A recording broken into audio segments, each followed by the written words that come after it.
Hello, നമസ്കാരം. നമ്മുടെ എന്താണ് MDS ഇ-മാനേജർ എന്ന് ജസ്റ്റ് ഒന്ന് പെട്ടെന്നൊന്ന് ഓട്ടിച്ച് കാണിച്ചു തരാൻ വേണ്ടിയിട്ടാണ് ഈ വീഡിയോ ചെയ്യുന്നത്. അതായത് ഇതാണ് ഞങ്ങളുടെ ഡാഷ്ബോർഡ് വരുന്നത്. സാധാരണഗതിയിൽ നമ്മുടെ ഒരു ഒരു ഒരു അഡ്രസ്സ് ആയിരിക്കും, ഒരു വെബ്സൈറ്റിൻ്റെ അഡ്രസ്സ്. നമ്മൾ പരിവാഹനൊക്കെ ഓപ്പൺ ചെയ്യുന്ന പോലൊരു വെബ്സൈറ്റിൻ്റെ അഡ്രസ്സ് ആയിരിക്കും പ്രൊവൈഡ് ചെയ്യുക. അവിടെ നമ്മളെ എംപ്ലോയി ഐഡിയും പാസ്വേഡും കൊടുത്ത് ലോഗിൻ ചെയ്യുന്നു. ലോഗിൻ ചെയ്ത് കഴിയുമ്പോൾ ഇതാണ് നമുക്ക് വരുന്ന സ്ക്രീന്. അപ്പോൾ ഈ സ്ക്രീന് വന്നതിന് ശേഷം എന്താ സംഭവിക്കുന്നതെന്ന് വെച്ചാൽ, ഇതിനകത്ത് നമുക്ക് കാണാം ന്യൂ സ്റ്റുഡൻസ്, നമ്മൾ എത്ര സ്റ്റുഡൻസ് ആണ് നമ്മൾ ആപ്ലിക്കേഷൻ ഒന്നും എടുക്കാതെ നമ്മുടെ ഫ്രഷ് ആയിട്ട് വന്നിട്ടുള്ള സ്റ്റുഡൻസ്. അപ്പോൾ ഇവർക്ക് ആപ്ലിക്കേഷൻ എടുക്കേണ്ട ആൾക്കാരാണ്. ഇത്രയും പേർക്കാണ് ആപ്ലിക്കേഷൻ എടുത്തിട്ട് ലേണേഴ്സ് ഇല്ലാതെ ലേണേഴ്സ് ടെസ്റ്റിന് വേണ്ടിയിട്ട് വെയിറ്റ് ചെയ്യുന്ന ആൾക്കാർ ഇത്രയും പേരാണ്. ലേണേഴ്സ് ടെസ്റ്റ് പാസ്സായിട്ട് ഡ്രൈവിംഗ് ക്ലാസ്സസിന് വേണ്ടിയിട്ട് വെയിറ്റ് ചെയ്തിരിക്കുന്ന ഇത്രയും ആൾക്കാരാണ്. പിന്നെ ആക്റ്റീവ് ആയിട്ടുള്ള സ്റ്റുഡൻസ് ഇത്രയും ആൾക്കാരാണ് എന്നുള്ള രീതിക്കുള്ള കുറച്ച് അബ്സ്ട്രാക്റ്റ് കാര്യങ്ങളൊക്കെ നമുക്ക് ഇതുവഴി അറിയാനായിട്ട് പറ്റും എന്നുള്ള ഒന്നുണ്ട്. പിന്നെ നമ്മളെ ഡെയിലി റിപ്പോർട്ടൊക്കെ ഡെയിലി നമ്മുടെ പേയ്മെൻറ്റ്സ് എത്ര വന്നു, എക്സ്പെൻസ് എത്ര വന്നു, മന്ത്ലി എത്ര പേയ്മെൻറ്റ് വന്നു, എക്സ്പെൻസ് എത്ര വന്നു, അതിൻ്റെ ബാലൻസ് എത്ര, ഫിനാൻഷ്യൽ ഇയറിൽ എത്ര വന്നു, അതിൻ്റെ ബാലൻസ് എത്ര, അത്തരത്തിലുള്ള കാര്യങ്ങൾ. പിന്നെ എക്സ്പയറി, നമ്മൾ ആർട്ടിക്കിൾ എക്സ്പയറി ആയി, ആർട്ടിക്കിൾ മീൻസ് നമ്മുടെ RTO റിലേറ്റഡ് ആയിട്ടുള്ള വർക്ക് ചെയ്യുമ്പോഴത്തേക്കും നമ്മൾ ആഡ് ചെയ്തിട്ടുള്ള RC ബുക്കുകൾ, ഡ്രൈവിംഗ് ലൈസൻസുകൾ, ഇൻഷുറൻസ് പോളിസി, വെഹിക്കിൾ രജിസ്ട്രേഷൻ, ഇങ്ങനെയുള്ള കാര്യങ്ങളൊക്കെ എന്തൊക്കെയാണ് എക്സ്പയറി ആയിട്ടുള്ളത് എന്നുള്ള കാര്യങ്ങളുടെ എല്ലാം അലേർട്ട് ഇവിടെ നിന്ന് വരും. ഇവിടെ തന്നെ നമുക്ക് എക്സ്പയറി ആയിട്ടുള്ളവരെ ക്ലിക്ക് ചെയ്ത് കഴിഞ്ഞാൽ അവർ ഇവിടെ തന്നെ ഡയറക്റ്റ് ക്ലിക്ക് ചെയ്ത് കോൾ ചെയ്യാൻ മീൻസ് നമ്മളെ മൊബൈലിൽ ഓപ്പൺ ചെയ്യുമ്പോൾ, ഇത് ഒരു വെബ് ആപ്ലിക്കേഷൻ ആയിട്ട് തന്നെ മൊബൈലിലോ ലാപ്ടോപ്പിലോ ഡെസ്ക്ടോപ്പിലോ എന്തിലൂടെങ്കിലും ഉപയോഗിക്കാം. അപ്പോൾ ക്ലിക്ക് ചെയ്ത് കോൾ ചെയ്യാവുന്ന കുറച്ച് സാഹചര്യങ്ങളൊക്കെ നമുക്ക് ഇതുവഴി കിട്ടും. പിന്നെ നമ്മുടെ വാട്സപ്പിൻ്റെ വീഡിയോ ലിങ്കും എല്ലാം നമുക്ക് ഇവിടെ തന്നെ ഉണ്ട്. ഇവിടെ നിന്ന് ക്ലിക്ക് ചെയ്യുമ്പോഴത്തേക്കും നമ്മളതിൽ അവൈലബിൾ ആയിട്ടുള്ള വാട്സപ്പിൻ്റെ ചാറ്റിലോട്ട് ഇത് ഓപ്പണായി വരും എന്നുള്ളതാണ് ഇതിനകത്തുള്ളൊരു പ്രത്യേകത. അപ്പോൾ നമ്മൾ വാട്സപ്പ് കണക്റ്റഡ് ആയിരിക്കണം എന്നുള്ളൊരു കേസ് മാത്രമേ വരുന്നുള്ളൂ. അപ്പോൾ അങ്ങനെ നമുക്ക് ജസ്റ്റ് ഓപ്പൺ ആയി വന്നവർക്കൊരു മെസ്സേജ് അയക്കണമെന്നുണ്ടെങ്കിൽ ക്വിക്കായിട്ട് ഇവിടെ നിന്ന് അവർ, അപ്പോൾ അതിൻ്റെ കണ്ടന്റിലും വരുന്നത് പ്രത്യേകിച്ച് നിങ്ങളുടെ ഇത്ര രജിസ്ട്രേഷൻ ആയിരിക്കുന്നു എന്നുള്ള രീതിയിൽ ഇതാണ്ട് അതിൻ്റെ ഒരു മെസ്സേജ് കാണിച്ചു തരാം.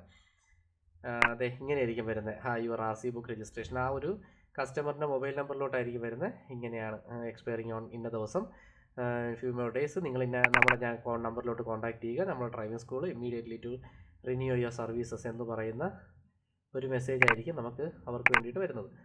അപ്പോൾ അത്തരത്തിലുള്ള കാര്യങ്ങളൊക്കെ നമുക്ക് ഇവിടെ നിന്ന് തന്നെ ക്രിയേറ്റ് ചെയ്യാനും ഈ എക്സ്പയറി ആയിട്ടുള്ള ആൾക്കാരെ വിളിച്ച് നമുക്ക് കാര്യങ്ങൾ മൊബൈൽ നമ്പറിൽ കൂടെ വിളിച്ച് നമുക്ക് കാര്യങ്ങളെക്കുറിച്ച് ഡിസ്കസ് ചെയ്യാനും എല്ലാത്തിനും നമുക്ക് പറ്റും. പിന്നെ അതേപോലെ നമ്മുടെ RC ബുക്ക് റിലേറ്റഡ് ആയിട്ടുള്ള മീൻസ് RC ബുക്കല്ല, നമ്മുടെ സ്റ്റുഡൻസിൻ്റെ എന്ന് വെച്ചാൽ നമ്മൾ ഓരോരോ പാക്കേജ് അനുസരിച്ചാണ് സ്റ്റുഡൻസിനെ ക്രിയേറ്റ് ചെയ്തിട്ട് അവർക്ക് എന്തിനാണ് അവർ വന്നതെന്നുള്ളതിനെക്കുറിച്ച് നമ്മൾ അവർക്ക് ഓരോരോ പാക്കേജുകൾ ക്രിയേറ്റ് ചെയ്യും. ഇപ്പോൾ ഉദാഹരണത്തിന് ഞാൻ സാവൻ കുമാർ എന്ന് പറയുന്ന ഒരു സ്റ്റുഡൻറ്റിൻ്റെ എക്സാമ്പിൾ കാണിക്കുന്നത് കണ്ടോ.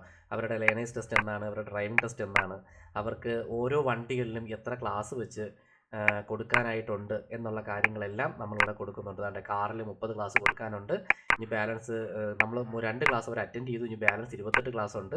മോട്ടോർ സൈക്കിളിൽ 10 ക്ലാസ് കൊടുക്കാനുണ്ട്, 1 ക്ലാസ് അറ്റൻഡ് ചെയ്തു, ഇനി ബാലൻസ് 9 ക്ലാസ് ഉണ്ട്. അറ്റൻഡഡ് ക്ലാസ്സസ് ഫോർ കാർ 2 ആണ്, attended classes four motor cycle. ഇത് ഇത്രയും നമ്മൾ കൊടുത്ത ക്ലാസ്സുകളും നമ്മൾ ഇനി ബാലൻസ് കൊടുക്കാനുള്ള ക്ലാസ്സുകളുടെ ഇൻഫർമേഷൻ എല്ലാം ഇവിടെ നിന്ന് തന്നെ ഉണ്ടാവും. ഞാനിവിടെ എഡിറ്റ് ചെയ്ത് ഞാൻ അതിൻ്റെ മെസ്സേജ് പോകുന്ന ഇത് വാട്സപ്പിൽ മെസ്സേജ് നോട്ടിഫിക്കേഷൻ വരുന്ന ഒരു സാഹചര്യം കൂടെ ഞാനൊന്ന് എക്സ്പ്ലെയിൻ ചെയ്തേക്കാം. അതായത് നമ്മളൊരു പേയ്മെൻറ്റ് റിസീവ് ആകുമ്പോൾ നമ്മളൊരു പേയ്മെൻറ്റ് ആഡ് ചെയ്യുമല്ലോ. പേയ്മെൻറ്റ് ആഡ് ചെയ്യുമ്പോഴത്തേക്കും ഇപ്പോൾ അവരെന്ന് പെട്ടെന്ന് ഓട്ടിച്ച് പറയുന്നു എന്നുള്ളതേ ഉള്ളൂ. ജസ്റ്റ് നമുക്ക് അല്ലാതെ എക്സ്പ്ലെയിൻ ചെയ്യാം. നമ്മളൊരു പേയ്മെൻറ്റ് ആഡ് ചെയ്യുമ്പോൾ നോട്ടിഫിക്കേഷനായിട്ട് നമുക്കത് ഇങ്ങനൊരു മെസ്സേജ് വരും. ഇതേ കണ്ടോ, നമ്മുടെ we have received A payment of ₹2,000 ഇന്ന ദിവസം, യുവർ ബാലൻസ് പേയ്മെൻറ്റ് ഈസ് എത്ര 8,000. Thank you for your payment. നമ്മൾ ഡ്രൈവിംഗ് സ്കൂളിൻ്റെ പേര് ഉൾപ്പെടെ എല്ലാം ഡീറ്റെയിൽസും കൂടെ അവിടെ വരും. പിന്നെ അതേപോലെ തന്നെ നമ്മൾ ഓരോ ക്ലാസ്സുകൾ അതാത് ഏത് ഇൻസ്ട്രക്ടർ ഏത് വണ്ടിയിൽ എപ്പോൾ ക്ലാസ് എടുത്തു എന്നുള്ളൊരു ഇൻഫർമേഷൻ നമ്മൾ കൊടുക്കുമ്പോൾ അതേപോലെ തന്നെ ഒരു മെസ്സേജ് നമുക്ക് കിട്ടും. എങ്ങനെ, നമുക്കല്ല, ഈ സ്റ്റുഡൻസിന് പോവും. ഹായ് സാവൻ കുമാർ, ഇന്ന ID number, your class count is 3 attended on ഇന്ന ദിവസം, you have remaining 27 car classes and 9 motor cycle classes എന്ന് പറഞ്ഞൊരു മെസ്സേജ് അവർക്ക് പോവും. ഇതുവഴി നമുക്ക് കറക്റ്റായിട്ടൊരു ഒരു ഇൻട്രാക്ഷൻ നമുക്ക് ആ സ്റ്റുഡൻറ്റുമായിട്ട് മെയിൻറ്റെയിൻ ചെയ്ത് കൊണ്ടുപോകാനായിട്ട് സാഹചര്യം ഉണ്ടാവും എന്നുള്ളതാണ് ഇതിൻ്റെ ഏറ്റവും വലിയ പ്രത്യേകത. അപ്പോൾ ക്ലാസ് ഓരോന്നായിട്ട് ക്ലാസ് എൻ്റർ ചെയ്യുമ്പോഴും അവരുടെ റിമൈനിങ് ക്ലാസ്സസ് ഉൾപ്പെടെയുള്ള മെസ്സേജാണ് ഇനി അവർക്ക് കൊടുക്കേണ്ട ക്ലാസ്സുകൾ ഉൾപ്പെടെയുള്ള മെസ്സേജ് കാര്യങ്ങളുമാണ് അവർക്ക് എപ്പോഴും നമ്മൾ സെൻഡ് ചെയ്യുന്നത്. അപ്പോൾ അത്തരത്തിലുള്ള കാര്യങ്ങളെല്ലാം നമുക്ക് ഇവിടെ നിന്ന് തന്നെ അറിയാനായിട്ട് പറ്റും. പിന്നെ അവർക്ക് വേണ്ടിയിട്ടുള്ള എക്സ്പെൻസ് ആഡ് ചെയ്തിട്ടുണ്ട്. ഓരോ പാക്കേജൊക്കെ നമുക്ക് എക്സ്പ്ലെയിൻഡ് ആയിട്ട് അടുത്തൊരു സെക്ഷനിൽ പറഞ്ഞുതരാം. അപ്പോൾ അത്തരത്തിലുള്ള കാര്യങ്ങൾ. പിന്നെ ഏറ്റവും വലിയ പ്രത്യേകത ഫോം 5, പിന്നെ ഫോം 5, ഫോം 14, പിന്നെ ഫോം 15 ഇത്തരത്തിലുള്ള കാര്യങ്ങളെല്ലാം നമ്മളിതിനകത്ത് എൻ്റർ ചെയ്യുന്നതനുസരിച്ച് നമുക്കവിടെ വരും. പിന്നെ ഫോം 5ൻ്റെ ചിലപ്പോൾ ഒരു സർട്ടിഫിക്കറ്റിലാണ് നമ്മൾ ചില ആൾക്കാരൊക്കെ ഇപ്പോൾ ഒരു സർട്ടിഫിക്കറ്റ് ക്രിയേറ്റ് ചെയ്താൽ സർട്ടിഫിക്കറ്റിൽ ഇങ്ങനെ പ്രിൻ്റ് ഔട്ട് എടുത്ത് കൊടുക്കാറുണ്ട്. അപ്പോൾ അങ്ങനെയാണെന്നുണ്ടെങ്കിലും ഈ ഒരു സർട്ടിഫിക്കറ്റിൽ പ്രിൻ്റ് ഔട്ട് എടുത്ത് ഈ ഒരു സെക്ഷൻ വെച്ചങ്ങ് പ്രിൻ്റ് എടുത്ത് കൊടുത്താൽ മതിയാവും. അത്തരത്തിലുള്ള കാര്യങ്ങളെല്ലാം ഇവിടെ നടക്കും. പിന്നെ ഫീസ് റെസിപ്റ്റും കാര്യങ്ങളും എല്ലാം നമുക്ക് ഇതിൽ നിന്ന് തന്നെ പ്രിൻ്റ് ഔട്ട് എടുത്ത് കൊടുക്കാനായിട്ടുള്ള സാഹചര്യമാണ്. ഇത്തരത്തിൽ ഈ ഒരു രീതിയിലാണ് വരുന്നത്. ഒരു കോപ്പി നമുക്ക് മെയിൻറ്റെയിൻ ചെയ്യാം, ഒരു കോപ്പി അവർക്കും കട്ട് ചെയ്ത് കൊടുക്കാം. അതിൽ ഫുള്ള് ഡീറ്റെയിൽസ് ഫില്ല് ചെയ്യാത്തതുകൊണ്ടാണ് ബ്ലാങ്ക് ആയിട്ട് വരുന്നത്. ഇല്ലാന്ന് നമുക്ക് ഫുള്ളായിട്ടൊരു വൃത്തിയായിട്ടുള്ളൊരു ഫോർമാറ്റിലാണ് വരുന്നത്. അപ്പോൾ അത്തരത്തിലുള്ള രീതിയിൽ നമുക്ക് അവർക്ക് ഇത് ചെയ്ത് കൊടുക്കാനും പറ്റും. പിന്നെ ഈ ക്ലാസ്സസ് തന്നെ നമ്മൾ നേരത്തെ പറഞ്ഞില്ലേ, ക്ലാസ്സസ് എൻ്റർ ചെയ്യുന്ന വഴി എന്തുവാ, അപ്പോൾ അതിൻ്റെ ഓരോരുത്തരുടെ പേയ്മെൻറ്റ് ഓരോ ഇൻസ്ട്രക്ടറും ഇന്ന് എത്ര ക്ലാസ് എടുത്തു, ഇന്നലെ എത്ര ക്ലാസ് എടുത്തു, ഈ ആഴ്ച എത്ര ക്ലാസ് എടുത്തു, ഈ ലാസ്റ്റ് ആഴ്ച എത്ര ക്ലാസ് എടുത്തു, ഈ മാസം എത്ര ക്ലാസ് എടുത്തു, ഈ കഴിഞ്ഞ മാസം എത്ര ക്ലാസ് എടുത്തു, അല്ലെങ്കിൽ ഇന്ന വണ്ടിയിൽ എത്ര ക്ലാസ് കടന്നു, ഈ മാസം എത്ര ക്ലാസ് കടന്നു, ഇങ്ങനെയുള്ള കാര്യങ്ങളെല്ലാം കറക്റ്റായിട്ട് നമുക്ക് അതിനകത്ത് മെയിൻറ്റെയിൻ ചെയ്ത് കൊണ്ടുപോകാനായിട്ട് പറ്റും എന്നുള്ളത് ഇതിൻ്റെ ഒരു പ്രത്യേകതയാണ്.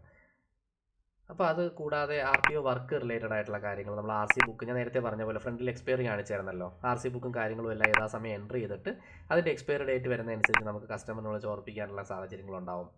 പിന്നെ നമ്മുടെ ഓഫീസിലോട്ട് പെട്ടെന്ന് ഒരാൾ വന്ന് എന്തെങ്കിലും അങ്ങനെ എനിക്ക് ഡ്രൈവിംഗ് പഠിക്കണമെന്നൊക്കെ പറഞ്ഞ് വരുന്ന ആൾക്കാർ നമ്മുടെ ഡയറിയിലായിരിക്കും എഴുതി വയ്ക്കുന്നത്. അതിന് പകരം നമുക്ക് ഇതിനകത്തോട്ട് എൻ്റർ ചെയ്ത് വെച്ചിട്ട് അവരെന്തൊക്കെയാണ് സംസാരിച്ചതെന്നുള്ളതിനെ കുറിച്ചൊക്കെയുള്ള ഇൻഫർമേഷനൊക്കെ നമുക്കിവിടെ കൊടുക്കാം. പിന്നെ നമ്മളെ വണ്ടി ഒക്കെ ഇതിനകത്തായിട്ട് എൻ്റർ ചെയ്തിട്ട് അതിൻ്റെ ടാക്സ്, രജിസ്ട്രേഷൻ എക്സ്പയറി ഇതൊക്കെ എല്ലാം ഡേറ്റ് എൻ്റർ ചെയ്യാത്തതുകൊണ്ടാണ് ഇങ്ങനെയുള്ള രജിസ്ട്രേഷൻ എക്സ്പയറിയോ പൊല്യൂഷൻ എക്സ്പയറിയോ ഒക്കെ വരുന്നതനുസരിച്ച് നമുക്കത് കാണാനായിട്ടുള്ള സാഹചര്യങ്ങളുണ്ടാവും.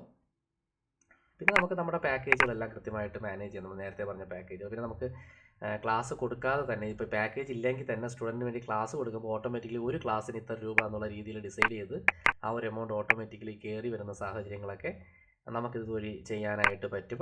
ഇപ്പോൾ ഒരു ഡ്രൈവിംഗ് സ്കൂളിനെ പ്രോപ്പറായിട്ട് മെയിൻറ്റെയിൻ ചെയ്ത് കൊണ്ടുപോകുക എന്നുള്ള ഉദ്ദേശത്തിലുള്ള എല്ലാ കാര്യങ്ങളും നമുക്കിതുവഴി വളരെ എഫക്റ്റീവായിട്ട് ചെയ്യാൻ വേണ്ടി പറ്റും എന്നുള്ളതാണ് നമ്മൾ ഈ സോഫ്റ്റ്വെയറിൻ്റെ ഉദ്ദേശം. ഇപ്പോഴത്തെ റേറ്റ് എന്ന് പറഞ്ഞാൽ ഈ പറഞ്ഞ കണക്ക് 800 രൂപ ചിലവാക്കി നമ്മൾ ഒരു മാസം യൂസ് ചെയ്താൽ തന്നെ പ്രാക്ടിക്കലി ഇത് യൂസ് ചെയ്ത് വരുമ്പോഴത്തേക്ക് എത്രത്തോളം കൊള്ളാം എന്നുള്ളത് നമുക്ക് മനസ്സിലാക്കി കൊണ്ടുവരാനായിട്ട് പറ്റും. പിന്നെ ഈ പറഞ്ഞ കണക്ക് അക്കൗണ്ട് സ്റ്റേറ്റ്മെൻറ്റ് ഫിനാൻഷ്യൽ ഇയറിലുണ്ടായ അക്കൗണ്ട് സ്റ്റേറ്റ്മെൻറ്റ് അതിപ്പോൾ കുറച്ചേ ഉള്ളൂ. ഇപ്പം നമ്മളെ ഈ പറഞ്ഞ കണക്ക് ഞാൻ വെറുതെ ടെസ്റ്റിങ്ങിന് വേണ്ടി ടേക്കുന്ന ഒരു അക്കൗണ്ടാണ്. അപ്പോൾ അതിൽ ഇന്ന കാര്യങ്ങൾ ഇത്രയും ഇൻകം വന്നു, ഇത്രയും എക്സ്പെൻസ് വന്നു, നമ്മുടെ ബാലൻസ് നമ്മുടെ നീക്കിയിരിപ്പ് എന്ന് പറയുന്നത് ഇത്രയാണ് എന്നുള്ള രീതിയിലുള്ള കാര്യങ്ങളെല്ലാം നമുക്കിവിടെ കിട്ടും എന്നുള്ളത് ഇതിൻ്റെ പ്രത്യേകതയാണ്. അപ്പോൾ അത്തരത്തിലുള്ളതാണ് നമ്മുടെ ഈ സോഫ്റ്റ്വെയർ എന്ന് പറയുന്നത്. വളരെ ഡ്രൈവിംഗ് സ്കൂളിൻ്റെ ഒരു കാര്യത്തിൽ 100% നിങ്ങൾ 8 വർഷമായിട്ട് മുമ്പേ സ്റ്റാർട്ട് ചെയ്തായിരുന്നു. അപ്പോൾ അന്ന് മുതൽ ഇന്ന് വരെ ഡ്രൈവിംഗ് സ്കൂളിൻ്റെ ആവശ്യങ്ങളെല്ലാം ഓരോന്നായിട്ട് പരിഗണിച്ച് നമ്മൾ കൊണ്ടുവന്നിട്ടുള്ള ഒരു സോഫ്റ്റ്വെയറാണ്. ഏകദേശമുള്ള ജസ്റ്റ് ഒരു കാര്യങ്ങളെക്കുറിച്ച് പെട്ടെന്ന് ഓട്ടിച്ച് പറഞ്ഞതാണ്, അല്ലെങ്കിൽ വീഡിയോ എനിക്ക് ഷെയർ ചെയ്യാൻ പറ്റത്തില്ല. അതുകൊണ്ട് നമുക്ക് ബാക്കിയുള്ള കാര്യങ്ങൾ നമ്മൾ നേരിട്ട് നമുക്ക് സംസാരിക്കാം. Okay, thank you.